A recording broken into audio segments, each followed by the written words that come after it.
검찰 관계자는 정확한 정보를 바탕으로 이 전 대통령 측의 급소를 찔렀다고 표현했습니다. 다스실 소유주가 누군지 입증할 결정적 증거인 스모킹건을 확보했다는 뜻으로 해석됩니다. 어제 압수수색은 이 전 대통령이 재임 기간 이전에도 다스에 개입한 정황이 있는지 확인하기 위한 차원에서 들어간 것으로 보입니다. 이 전 대통령의 핵심 측근인 김백준 전 기획관이 진술 태도를 바꾼 것이 지지부진했던 다스 수사에 변곡점 역할을 한 것 아니냐는 분석도 나오고 있습니다. 이 전 대통령 측은 검찰이 편법적인 압수수색으로 다스 수사와 관련 없는 문건들까지 가져갔다며 검찰 수사를 강하게 비난했습니다. 경기도 부천시의 공장 부지입니다. 약 3,000제곱미터로 공시지가는 40억 원 정도입니다. 땅 시세만 100억 원에 육박합니다. 지금은 대부분 다 1,000만 원이 건너가거든요. 1,000만 원이면 누가 산 것들 좀 사겠는데. 서울 용산구의 한 상가에 있는 점포입니다. 이곳의 시세는 10억 원대입니다. 두 부동산 모두 이명박 전 대통령의 조카인 김동혁 씨 소유입니다. 당초 이 부동산들은 이 전 대통령의 큰 누나인 고 이귀선 씨의 소유였는데 2010년 이 씨가 사망하면서 아들인 김동혁 씨가 물려받은 겁니다. 그런데 김 씨가 최근 검찰의 비공개 조사에서 모두 외삼촌인 이 전 대통령의 재산이라고 털어놓은 것으로 JTBC 취재 결과 파악됐습니다. 이 씨는 해당 부동산들을 1980년대부터 소유하고 있었는데 그때부터 이 전 대통령이 차명으로 보유했다는 겁니다.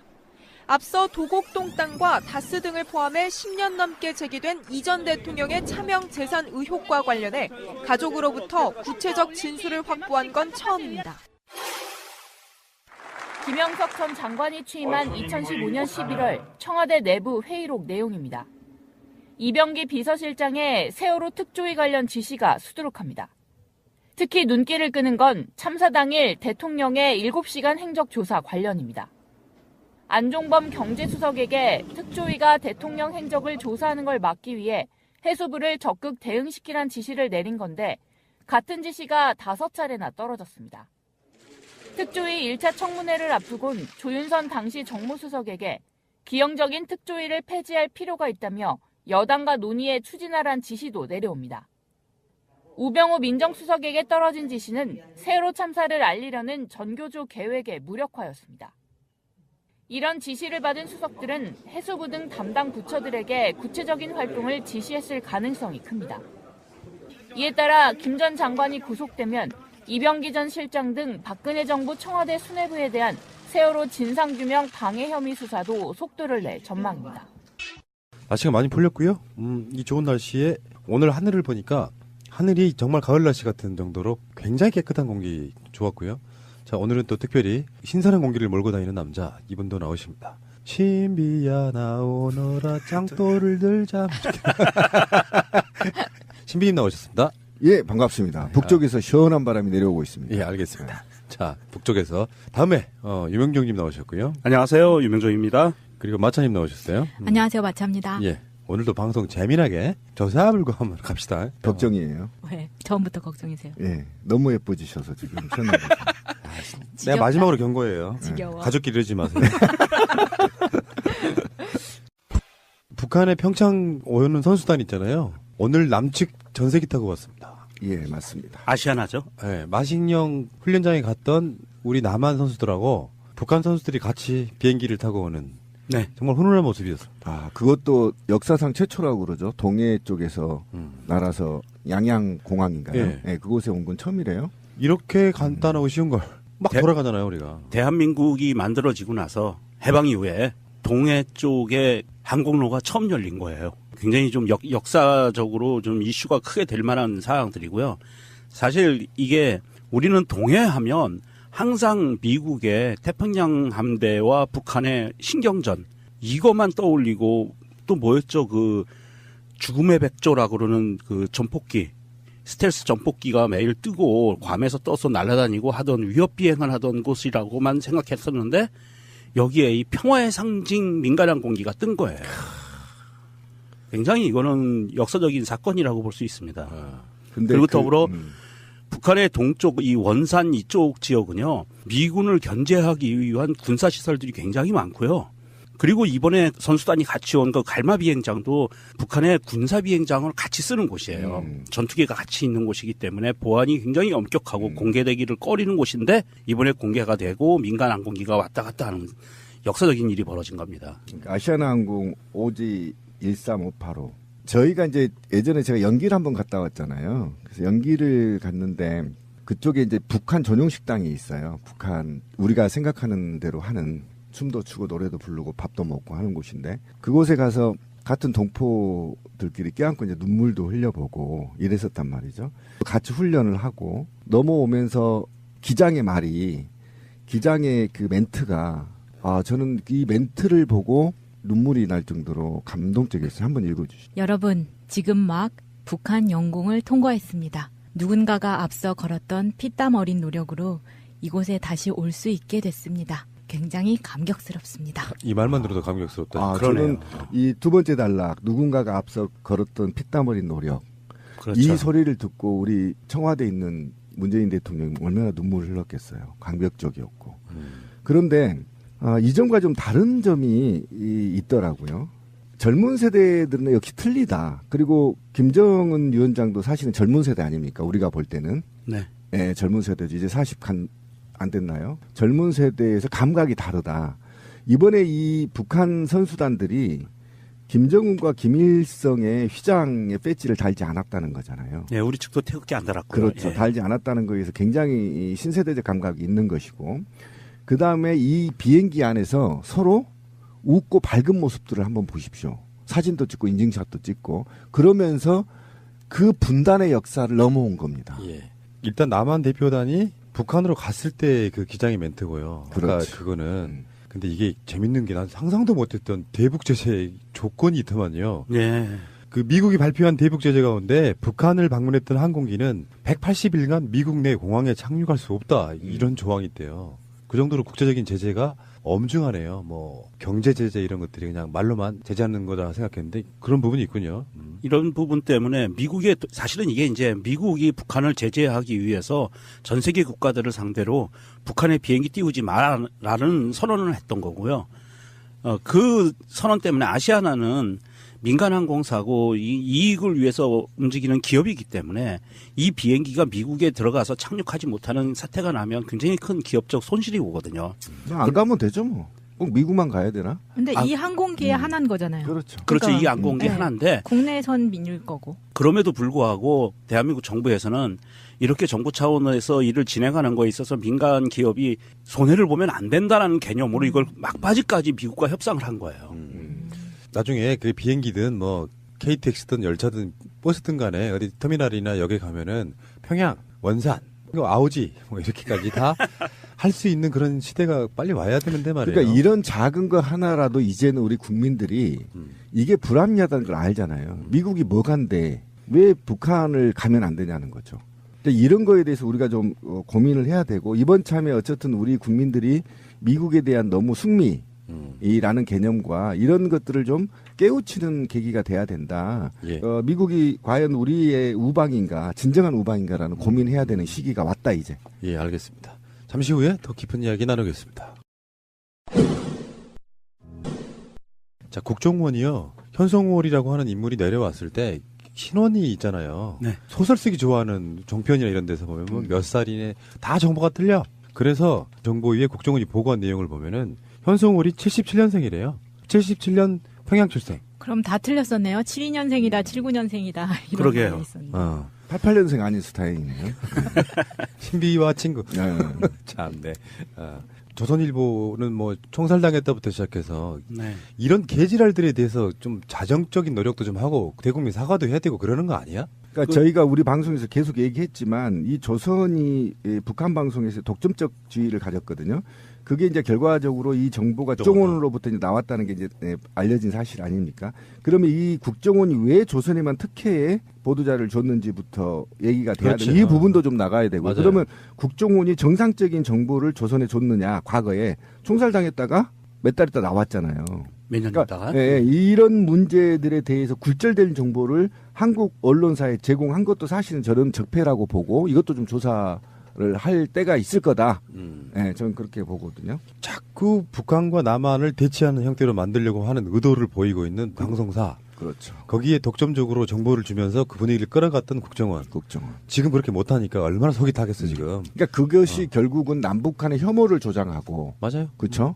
감정을 유발시키는 과정. 그리고 흥미거리로 이게 굉장히 엄중한데 굴절된 정보로 남한의 흥미거리를 만들고 가십거리를 만들어서 북한을 어떤 굉장히 나쁜 집단, 적대시하는 집단으로 규정하고 대상화한다는 것에 대해서 조중동은 반드시 반성해야 되고 이 자료를 잘못 제공한 국정원도 반드시 그 대가를 받아야 된다. 저는 그렇게 생각합니다. 우리가 지금 북한과 대치 상태일 때는 주로 뭘로 싸웠냐면 대북 확성기로 싸웠거든요. 누가 스피커의 위력이 센가? 그래서 북한은 대응을 못하니까 오히려 자기네 쪽으로 스피커를 돌려가지고 북한의 남한에서 나오는 방송을 음향을 섞어버린다는 거야. 더 시끄럽게 만든다는 거죠. 그런 방식이었는데 최근에 나온 거 보니까요. 대북 확성기 사업도 비리가 있었다는 거야. 정말 어처구니가 없습니다. 진짜. 굉장히 충격이었어요. 한번 돌이켜볼까요? 박근혜 시절에 대북 확성기 설치한다고 막 TV 나오고 이거 막 군인들이 올라가서 막 XY 9개 대비 8개 막 올리고 그랬었잖아요. 그것마저도 돈을 빼먹었다는 거 아닙니까? 그렇죠. 거기서 돈을 대북 확성기가 박근혜 시절에 처음 등장한 게 이동형 대북 확성기가 있었어요. 차량에 설치했던 그런 거에서도 이 돈을 빼먹고 이게 지금 혐의가 드러난 모 상사라는 사람이 그거를 착복을 했다고 하는데 대한민국 군대에서 상사 1개인이 그거를 착복하는 게 가능합니까? 상납했겠죠. 상납도 했을 거고 더 윗선에 어떤 그런 개입이 분명히 있지 않았을까 싶어요. 네, 174억 원짜리 사업인데 고가 계약 등 해가지고 특정 업체로 인해서 34억이 손실됐는데요. 재밌는 거는 이 사람이 나중에 또 납품 업체 있잖아요. 이곳에 주식을 또 사는 하다가 별짓들을 다 한다 진짜. 그러니까 결국은 북한과 남한의 긴장 관계를 조성해서 여기에서 특정 업체에 몰아주고 그 특정 업체를 통해서 또 로비가 이루어지고 결국은 북한을 어떻게 북한에 대한 대응에 중요한 게 아니라 결국은 이 사업 자체가 제가 볼 때는 이 확성기 업체 중심으로 이루어졌을 가능성이 굉장히 높다. 그래서 이것도 비리 중에 하나이기 때문에 반드시 밝히고 윗선까지 누가 지시를 했고 그때 어쨌든 방송을 통해서 대북 확성기의 사업의 필요성을 누가 주장했는지 국회의원들부터 이렇게 전반적으로 조사하면 이 티가 나온다 분명히. 그리고 이 부분은 사실은 이게 이제 간단히 하나의 가십 같은 일부 몰지각한 군인의 그 비리로 갈 수도 있겠지만 이명박 박근혜 정부 시절에 벌어졌던 이 방산 비리에 대한 하나의 그 조각에 불과해요. 그리고 이 조각에 불과한 것인데 사실은 이게 도화선이 될 수도 있는 위력을 갖고 있어요. 방산 비리가 아마 줄줄이 조금씩 나올 거라고 봅니다. 174억에 산 게 고정형 24대, 기동형 16대거든요. 그래서 토탈 40대를 구매를 하는데 이 중에서 기동형 16대가 성능이 부실한 거예요. 그래서 원래 처음에 살 때는 소리가 10km까지 퍼져나간다고 했는데 육군에서 자체 검사를 하니까 이게 5km밖에 전달이 안 되는 거예요. 그런데 앞에 산이 있고 바람이 불면 1, 2km밖에 소리가 전달이 안 된다는 거예요. 무용지물이라는 거죠. 완전 필요가 없는 거죠. 아니 이게 5km밖에 안 가면 이게 군사분계선을 중심으로 해서 그 남방한계선과 북방한계선 간의 거리가 4km거든요. 2km씩이니까 그러면 겨우 그거 넘어갈까 말까 한 거 날씨가 좋을 때. 아니죠. 남방한계선도 못 넘어가고 있는 거죠.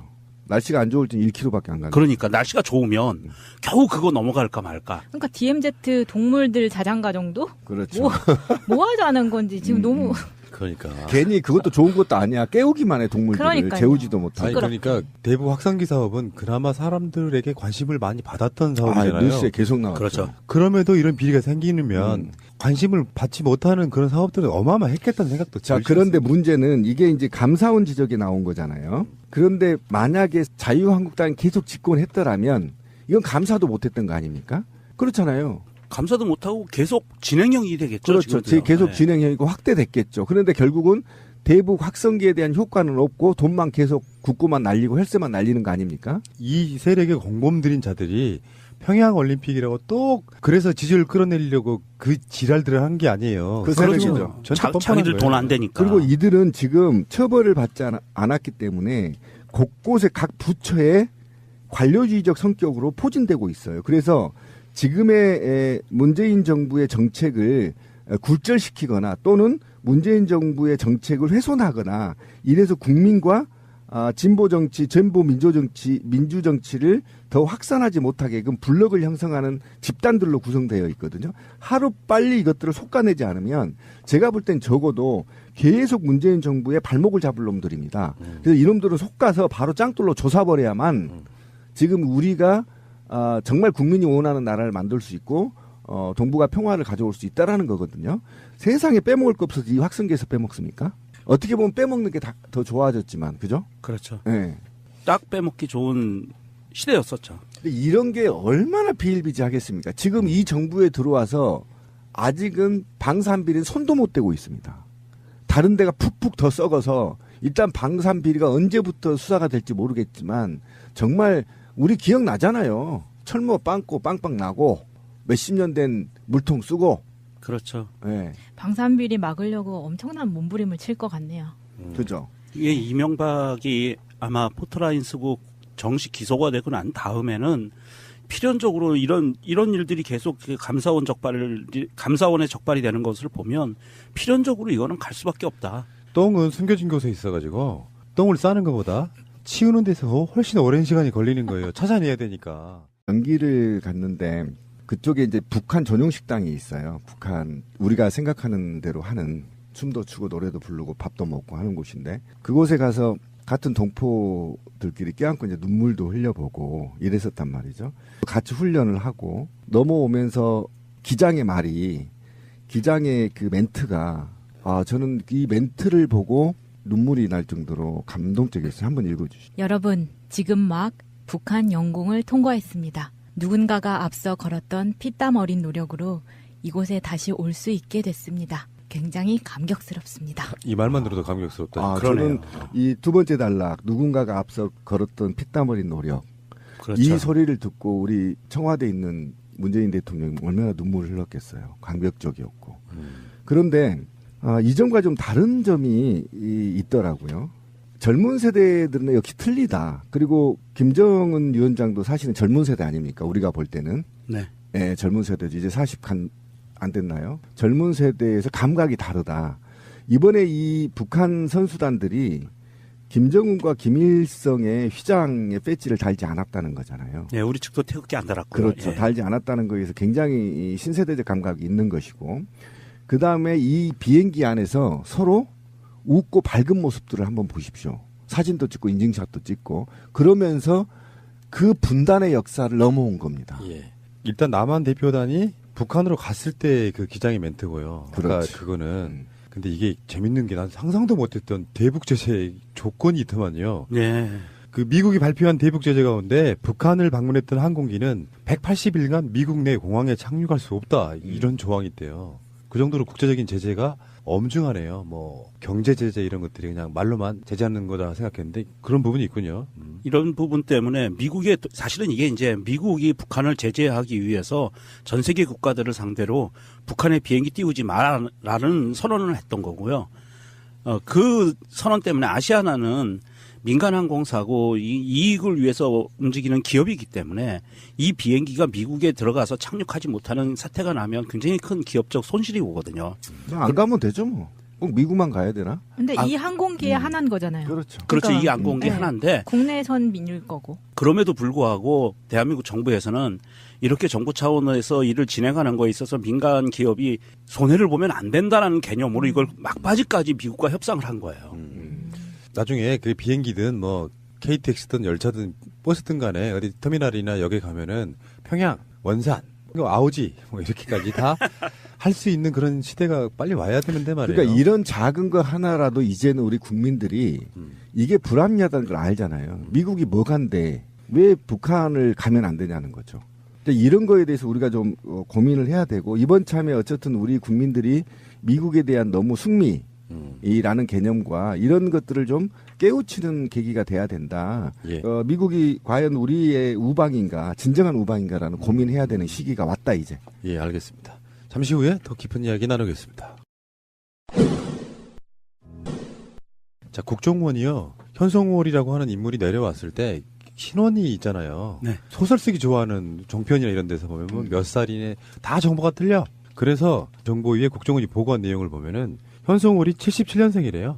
77년 평양 출생. 그럼 다 틀렸었네요. 72년생이다, 79년생이다. 이런 그러게요. 말이 있었네요. 88년생 아니어서 다행이네요. 신비와 친구. 네. 참, 네. 조선일보는 뭐 총살당했다부터 시작해서 네. 이런 개지랄들에 대해서 좀 자정적인 노력도 좀 하고 대국민 사과도 해야 되고 그러는 거 아니야? 그러니까 저희가 우리 방송에서 계속 얘기했지만 이 조선이 북한 방송에서 독점적 지위를 가졌거든요. 그게 이제 결과적으로 이 정보가 국정원으로부터 이제 나왔다는 게 이제 알려진 사실 아닙니까? 그러면 이 국정원이 왜 조선에만 특혜의 보도자를 줬는지부터 얘기가 돼야 그렇죠. 돼요. 이 부분도 좀 나가야 되고. 맞아요. 그러면 국정원이 정상적인 정보를 조선에 줬느냐? 과거에 총살당했다가 몇 달 있다 나왔잖아요. 몇 년 그러니까 있다가? 예, 이런 문제들에 대해서 굴절된 정보를 한국 언론사에 제공한 것도 사실은 저는 적폐라고 보고 이것도 좀 조사를 할 때가 있을 거다. 예, 저는 그렇게 보거든요. 자꾸 북한과 남한을 대치하는 형태로 만들려고 하는 의도를 보이고 있는 방송사. 그렇죠. 거기에 독점적으로 정보를 주면서 그 분위기를 끌어갔던 국정원. 지금 그렇게 못하니까 얼마나 속이 타겠어 지금. 그러니까 그것이 결국은 남북한의 혐오를 조장하고 맞아요. 그렇죠.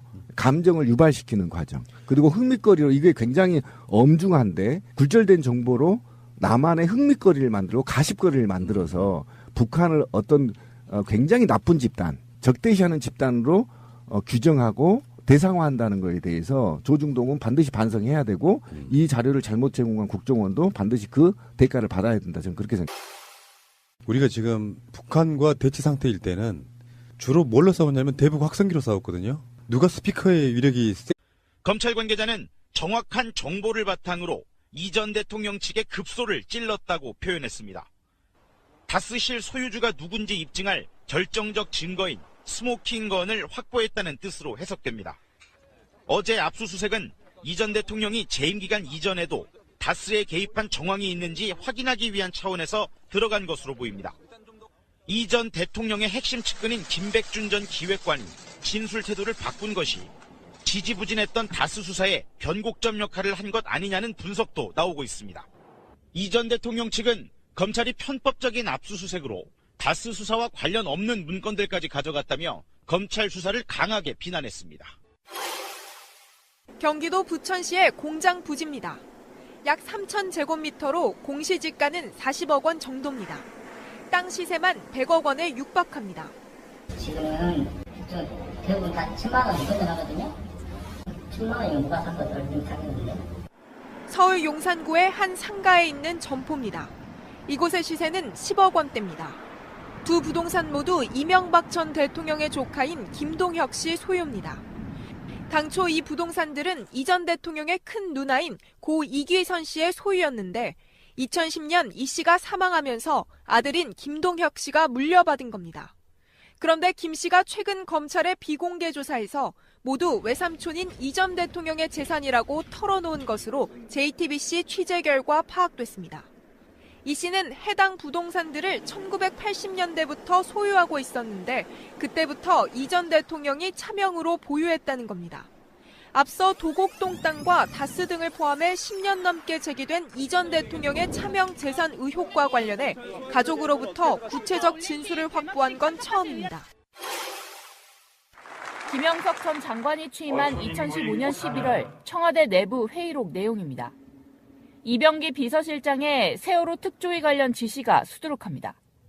특히 눈길을 끄는 건 참사 당일 대통령의 7시간 행적조사 관련입니다. 안종범 경제수석에게 특조위가 대통령 행적을 조사하는 걸 막기 위해 해수부를 적극 대응시키란 지시를 내린 건데 같은 지시가 5차례나 떨어졌습니다. 특조위 1차 청문회를 앞두곤 조윤선 당시 정무수석에게 기형적인 특조위를 폐지할 필요가 있다며 여당과 논의에 추진하란 지시도 내려옵니다. 우병우 민정수석에게 떨어진 지시는 세월호 참사를 알리려는 전교조 계획의 무력화였습니다. 이런 지시를 받은 수석들은 해수부 등 담당 부처들에게 구체적인 활동을 지시했을 가능성이 큽니다. 이에 따라 김 전 장관이 구속되면 이병기 전 실장 등 박근혜 정부 청와대 수뇌부에 대한 세월호 진상규명 방해 혐의 수사도 속도를 낼 전망입니다. 날씨가 많이 풀렸고요. 이 좋은 날씨에 오늘 하늘을 보니까 하늘이 정말 가을 날씨 같은 정도로 굉장히 깨끗한 공기 좋았고요. 자, 오늘은 또 특별히 신선한 공기를 몰고 다니는 남자 이분도 나오십니다. 신비야 나오너라 짱돌을 들자. 신비님 나오셨습니다. 예, 반갑습니다. 북쪽에서 시원한 바람이 내려오고 있습니다. 예, 알겠습니다. 자, 북쪽에서 다음에 유명정님 나오셨고요. 안녕하세요. 유명정입니다. 그리고 마차님 나오셨어요. 안녕하세요. 마차입니다. 예, 오늘도 방송 재미나게 저사불고 한번 갑시다. 걱정이에요. 왜? 처음부터 걱정이세요? 예, 너무 예뻐지셔서 지금 시원하게. 내가 마지막으로 경고해요. 지겨워. 가족끼리 이러지 마세요. 북한의 평창 오는 선수단 있잖아요. 오늘 남측 전세기 타고 왔습니다. 예, 맞습니다. 아시아나죠? 네, 마식령 훈련장에 갔던 우리 남한 선수들하고 북한 선수들이 같이 비행기를 타고 오는 네. 정말 훈훈한 모습이었습니다. 아, 그것도 역사상 최초라고 그러죠. 동해 쪽에서 날아서 양양공항인가요? 예. 예, 그곳에 온 건 처음이래요. 이렇게 간단하고 쉬운 걸 막 대- 돌아가잖아요, 우리가. 대한민국이 만들어지고 나서 해방 이후에 동해 쪽에 항공로가 처음 열린 거예요. 굉장히 좀 역사적으로 좀 이슈가 크게 될 만한 사항들이고요. 사실 이게 우리는 동해하면 항상 미국의 태평양 함대와 북한의 신경전 이것만 떠올리고 또 뭐였죠? 그 죽음의 백조라고 그러는 그 전폭기 스텔스 전폭기가 매일 뜨고 괌에서 떠서 날아다니고 하던 위협 비행을 하던 곳이라고만 생각했었는데 여기에 이 평화의 상징 민간항 공기가 뜬 거예요. 굉장히 이거는 역사적인 사건이라고 볼 수 있습니다. 근데 그리고 더불어 북한의 동쪽 이 원산 이쪽 지역은요. 미군을 견제하기 위한 군사시설들이 굉장히 많고요. 그리고 이번에 선수단이 같이 온 그 갈마 비행장도 북한의 군사 비행장을 같이 쓰는 곳이에요. 전투기가 같이 있는 곳이기 때문에 보안이 굉장히 엄격하고 공개되기를 꺼리는 곳인데 이번에 공개가 되고 민간 항공기가 왔다 갔다 하는 역사적인 일이 벌어진 겁니다. 아시아나항공 오지 13585. 저희가 이제 예전에 제가 연기를 한번 갔다 왔잖아요. 그래서 땡가. 그래서 북한은 대응을 못하니까 오히려 자기네 쪽으로 스피커를 돌려가지고 북한의 남한에서 나오는 방송을 음향을 섞어버린다는 거야. 더 시끄럽게 만든다는 거죠. 그런 방식이었는데 최근에 나온 거 보니까요. 대북 확성기 사업도 비리가 있었다는 거야. 정말 저는 어처구니가 없습니다, 진짜. 굉장히 충격이었어요. 한번 돌이켜 볼까요? 박근혜 시절에 대북 확성기 설치한다고 막 TV 나오고 이거 막 군인들이 올라가서 막 XY 9개 대비 8개 막 올리고 그랬었잖아요. 그것마저도 돈을 빼먹었다는 거 아닙니까? 그렇죠. 거기서 돈을 대북 확성기가 박근혜 시절에 처음 등장한 게 이동형 대북 확성기가 있었어요. 차량에 설치했던 그런 거에서도 이 돈을 빼먹고 이게 지금 혐의가 드러난 모 상사라는 사람이 그거를 착복을 했다고 하는데 대한민국 군대에서 상사 1개인이 그거를 착복하는 게 가능합니까? 상납했겠죠. 상납도 했을 거고 더 윗선에 어떤 그런 개입이 분명히 있지 않았을까 싶어요. 예, 174억 원짜리 사업인데 고가 계약 등 해가지고 특정 업체로 인해서 34억이 손실됐는데요. 재밌는 거는 이 사람이 나중에 또 납품 업체 있잖아요. 이곳에 주식을 또 사는 하다가 별짓들을 다 한다 진짜. 그러니까 결국은 북한과 남한의 긴장 관계를 조성해서 여기에서 특정 업체에 몰아주고 그 특정 업체를 통해서 또 로비가 이루어지고 결국은 북한을 어떻게 북한에 대한 대응에 중요한 게 아니라 결국은 이 사업 자체가 제가 볼 때는 이 확성기 업체 중심으로 이루어졌을 가능성이 굉장히 높다.